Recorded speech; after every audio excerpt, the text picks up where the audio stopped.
What a great start of day 3 of Webit Global Impact Week, focused and committed to the Planet Guardians. Thanks so much, Judith, for moderating this fascinating discussion with Florence, Harry, and Laura. Now we move next with, by the way, thanks also for reminding everyone the networking opportunities, and of course the opportunity to comment, share opinion, or just say where you're from is a great start of a conversation here at the TVS powered Global Webit Impact Week. Next is a topic on creating a new model for action with climate change in the spotlight. And we have the American environmentalist, leader of the climate campaign group 350.org, Bill McKibben. Bill, thanks for joining the Planet Guardians. Hello, everybody. My name is Bill McKibben, and it is a pleasure to join you on this middle day of this event and the day devoted to Planet Guardians. I wrote the first book about what we then called the greenhouse effect and what we now call the climate crisis. I wrote it in 1989, so 32 years ago. That's how long human beings have been grappling with this deepest challenge to our species, to our planet, to our future. I want to describe the challenge just for a minute and then describe the people who are trying to meet that challenge in the hopes that many of you will join them. As you know, it's now well-established science that by burning coal and gas and oil and putting carbon dioxide into the atmosphere, humans are heating the earth, and it's happening rapidly. We've raised the temperature of the planet 1 degree Celsius, almost 2 degrees Fahrenheit, and that raise in temperature has been enough to trigger extraordinary change across the globe. We've seen most of the sea ice in the summer Arctic, for instance, melt, one of the 4 or 5 great physical features of our home planet, now disrupted. And once that was disrupted, so many changes followed. The jet stream that carries heat from the tropics to the poles no longer works the way that it used to, nor for that matter, the Gulf Stream, its marine equivalent, which is beginning to slow down as fresh water pours off Greenland into the North Atlantic. With all of that has come huge disruptions to the most basic systems on planet Earth. Hydrology, the way that water moves around the planet. We see extraordinary increases in drought because warm air holds great cold. There's more evaporation. And when you have that drought and heat, then you get fire on a scale that we've never seen before. But once that water's up in the atmosphere, it's going to come down. So in the wet parts of the world, we're seeing extraordinary increases in deluge and flood. We've seen the largest rainstorms in the history of New York City and of California and of Europe just in the last 4 months. This change is accelerating. As I say, we've raised the temperature 1 degree, but we're on a path to raise it 3 degrees Celsius. And if that happens, then we will not be able to have civilizations like the ones we're used to having. That's why there was so much energy around this gathering in Glasgow as nations try to figure out how to slow down the rise in temperature. The first and most important thing to understand, however, is that everybody is not working on this together. We have one of the biggest industries in the world, the fossil fuel industry, that's done everything it can to prevent us from taking action.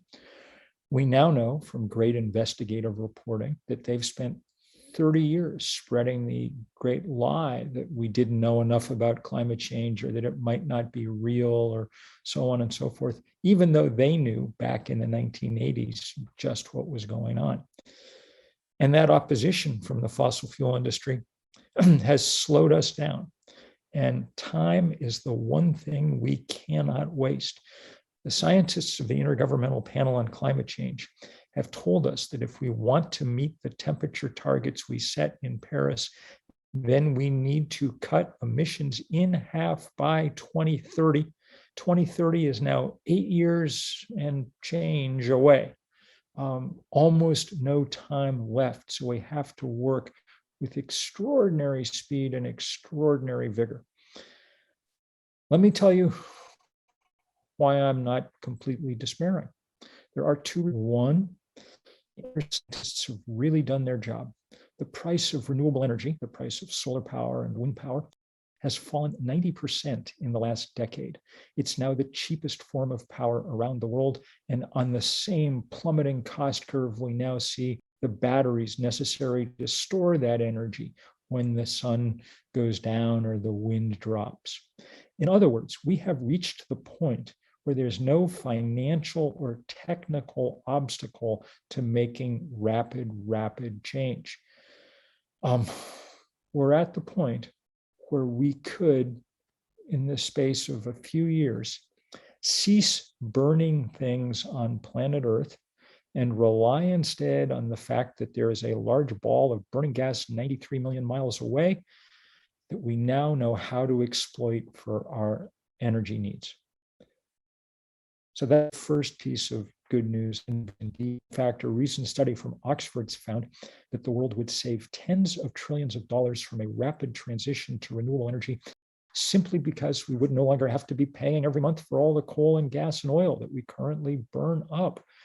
The sun is willing to deliver our energy free of charge when it rises every morning. Don't forget that. You can rest assured the fossil fuel industry doesn't forget it, because it's the reason that they fight so hard to make sure that it doesn't happen anytime soon.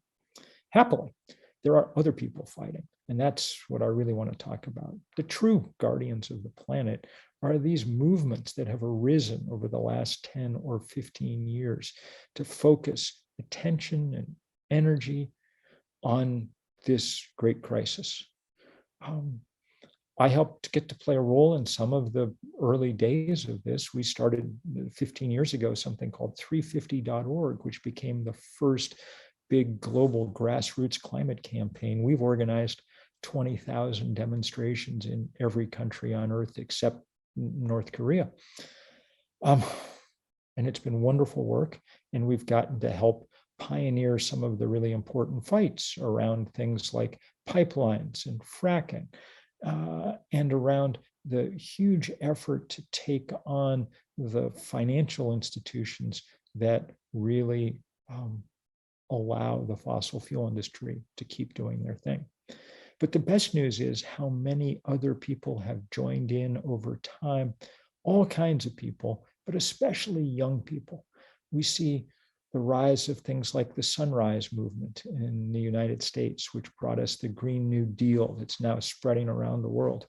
And we see the incredibly beautiful and powerful work of high school and middle school students all over the planet. You all know the name of Greta Thunberg, and you should. She's one of the great climate warriors the world's ever seen. But she would be the first to tell you that the best news is there are 10,000 Greta Thunbergs scattered across the planet, and they have 10 million followers.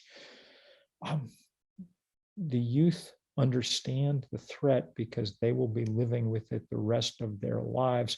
It is the rest of us, especially past a certain, who need to get to work now and in the most serious ways. Some of that work is political and involves electing people who will take seriously the challenge that we face. But much of it involves taking on the money that underlies the fossil fuels industry's last-ditch attempts at expansion. A decade ago, some of us started a fossil fuel divestment campaign, and that campaign has now produced about $40 trillion in endowments and portfolios that have sold their shares in coal and gas, oil. It's become the biggest anti-corporate campaign of its kind in history. And now the people who did that are turning their attention to the banks and the asset managers and the insurance companies that continue to provide a financial lifeline to the fossil fuel industry. There no longer is any banks and the Citibanks and the Barclays banks for the Vanguards and the BlackRocks for big pension funds around the world for insurance companies to be providing any material support to the industry that is determined, still determined, to make it impossible to deal with this greatest of crises in the short amount of time we have.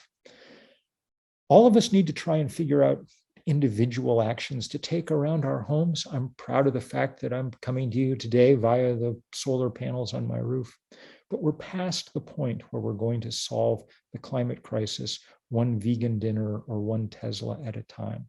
The most important thing that an individual can do is be less of an individual and join together with others in movements large enough to change the economic and political ground rules in time. Thank you for being part of that fight.